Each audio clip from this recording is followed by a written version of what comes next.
నాకు గత 10 ఏళ్ళుగా చాలా పరిచయం. ఎప్పుడూ ఆప్యాయంగా అన్నయ్య అన్నయ్య అంటూ పిలుస్తూ ఉండేవాడు. ఒక 5-6 ఏళ్ల క్రితం నుంచి మా క్లబ్కి కూడా వస్తూ ఉండేవాడు ఎక్కువ. అక్కడ ఆల్మోస్ట్ ఆల్ డైలీ కలిసేవాళ్ళం.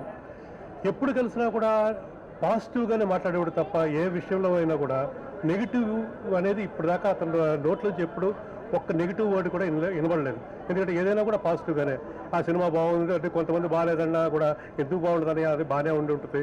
ఇలాగా అంతా ఎప్పుడు పాజిటివ్గానే ఉండేవాడు. అందరికీ చాలా మిత్రుడు. ప్రతి వాళ్ళు ఒకరిని ఒక పేర్లతో కాకుండా ఒక ఆప్యాయంగా అన్నయ్య అంటూ, అలాగే కొంతమందిని బాబాయ్ అంటూ, అలాగా మావయ్య అంటూ ఇలా అందరినీ పిలుచుకుంటూ ఉండేవాడు. ఒక గొప్ప సోదరుణ్ణి మేము కోల్పోయాం. ఆ లోటు తీర్చలేనిది. ఆయన ఆత్మకి శాంతి కలగాలని ఆ భగవంతుని మనస్ఫూర్తిగా కోరుకుంటున్నాను. Thank you.